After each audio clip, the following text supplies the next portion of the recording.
ভাগে কোরবানি দেওয়া যাবে কিনা। ইমামের নামাজ নষ্ট হয়ে গেলে কি মুসল্লিদের নামাজও নষ্ট হয়ে যাবে? জামাতে নামাজ পড়ার সময় বায়ু বা অন্য কোনো কারণে ওযু ভেঙে গেলে করণীয় কি? হলো মৃত্যু সংবাদ প্রচার করার ব্যাপারে শরীয়তের বিধান কি? চলুন তাহলে আর বিলম্ব না করে যে সমস্ত প্রশ্ন ইতিমধ্যে আমাদের কাছে চলে এসেছে সে সমস্ত প্রশ্ন উত্তর দেওয়ার আলোকিত ভুবনে আমরা প্রবেশ করি। ভাগে কোরবানি দেওয়া যাবে কিনা, এটা একটা গুরুত্বপূর্ণ প্রশ্ন আজকালকার যুগে।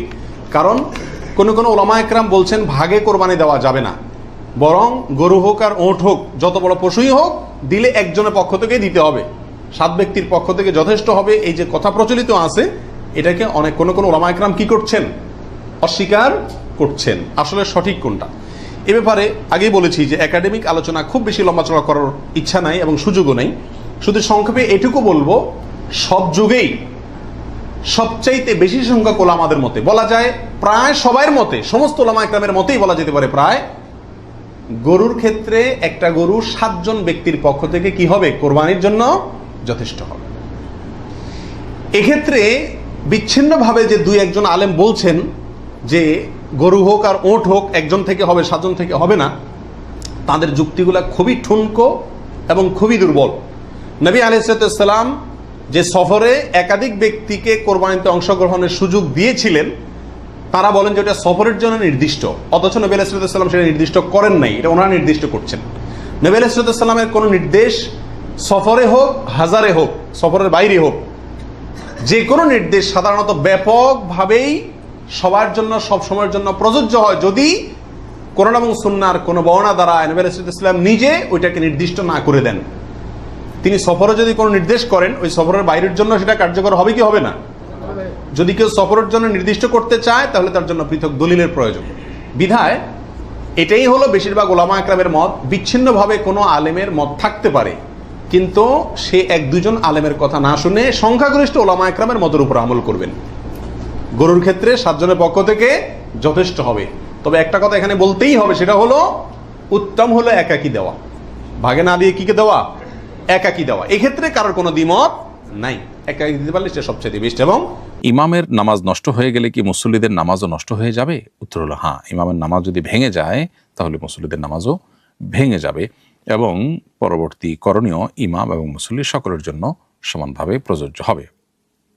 অর্থাৎ নামাজটা দোহরানো, পুনরায় পড়া ইমামকেও দোহরাতে হবে, মুক্তাদিকেও দোহরাতে হবে। এর মানে এই না যে ইমামের ওযু ভঙ্গ হয়ে গেল, তার নামাজ নষ্ট হয়ে গেল, বা ইমামের ওযু ছিলই না, যার ফলে নামাজটা আবার পুনরায় পড়তে হবে।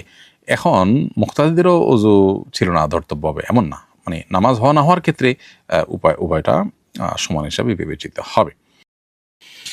আর্মিতে যোগদানের ক্ষেত্রে 3 বছরের ট্রেনিং করতে হয়। এই ট্রেনিংয়ে ক্লিন শেভ থাকা বাধ্যতামূলক। প্রতিদিন দাড়ি শেভ না করলে শাস্তি দেওয়া হয়। পরবর্তীতে ট্রেনিং শেষে অফিসার পদে যোগদান করার পর ঊর্ধ্বতন কর্মকর্তার অনুমতি সাপেক্ষে দাড়ি রাখা যায়।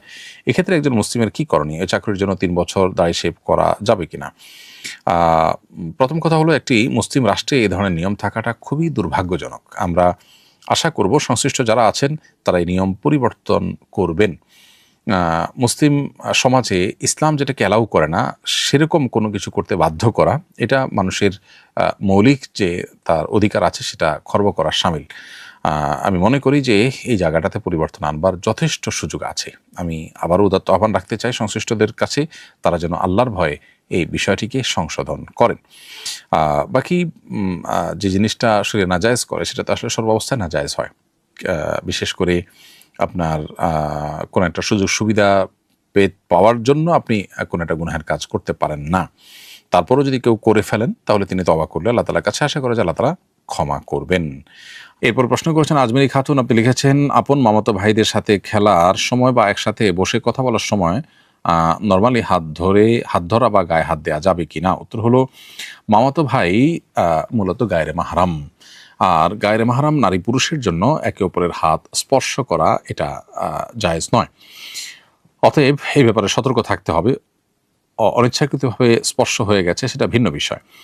আর প্রাপ্তবয়স্ক যদি হয়ে থাকে তাহলে ছেলে মেয়ে এভাবে খেলাধুলা করাটাও শরিয়া দৃষ্টিকোণ থেকে অনুমোদিত নয়। এটা আমাদের জন্য ক্ষতিকর। আমরা অনেক কিছুকে ক্ষতিকর বুঝি না, কিন্তু আল্লাহ যা নিষেধ করেন তার ভিতরে ক্ষতি চূড়ান্তভাবে আমাদের জন্য অবধারিতভাবে থাকে। বিধায় আল্লাহর ভয়ে সেখান থেকে আমাদেরকে সতর্ক থাকতে হবে। মাকাল ইবনে ইয়াসার রাদিয়াল্লাহু তাআলা আনহু থেকে বর্ণিত একটা হাদিসে নবী সাল্লাল্লাহু আলাইহি ওয়াসাল্লাম ইরশাদ করেছেন, কোনো ব্যক্তির মাথা লোহার কোনো সুই দিয়ে আপনার ছিদ্র করে দেওয়াটা, এটা তার কাছে যতটা কষ্টের, যতটা আপনার বেদনাদায়ক, একজন মানুষের কাছে কোনো একজন নারীর হাত স্পর্শ করা একজন পুরুষের জন্য ততটা বেদনাদায়ক, নারী পুরুষকেও এটা তাদের জন্য এটা স্বাভাবিক কোনো বিষয় নয়। ইমাম তাবরানী রাহিমাহুল্লাহ বিশুদ্ধ সূত্রে হাদিসটি বর্ণনা করেছেন। এজন্য নিজের চাচাতো ভাই, মামাতো ভাই, খালাতো ভাই, এই জাতীয় ভাই বোনদের সাথেও ভাই বোন পরস্পর, তারা যদিও চাচাতো মামাতো খালাতো ভাই বোন, কিন্তু পর্দার বিধান যেহেতু প্রযোজ্য, সেজন্য এখানে একে অন্যকে স্পর্শ করা থেকে বিরত থাকতে হবে। এরপরে মারুফ চৌধুরী লিখেছেন, জামাতে নামাজ পড়ার সময় বায়ু বা অন্য কোনো কারণে ওযু ভেঙে গেলে করণীয় কি? উত্তর হলো যে, আপনি জামাতে নামাজ পড়ার সময় যদি কোনো কারণে ওযু ভেঙে যায়, তাহলে সেক্ষেত্রে আপনি নামাজ থেকে বের হয়ে বাহিরে এসে আপনি ওযু করে আবার বাকি যে নামাজগুলো আছে সেগুলো কন্টিনিউ করবেন। অর্থাৎ আপনার এটার জন্য পরিপূর্ণ নামাজ আবার নতুন করে পড়ার দরকার নেই। আপনি 2 রাকাত পড়েছেন বা দ্বিতীয় রাকাতের মাঝামাঝি আছেন, রুকুতে বা আছেন বা দাঁড়িয়ে তেলাওয়াত করছেন বা বৈঠকে আছেন, এই অবস্থায় আপনার ওযু ভঙ্গ হয়েছে, আপনি চলে যাবেন।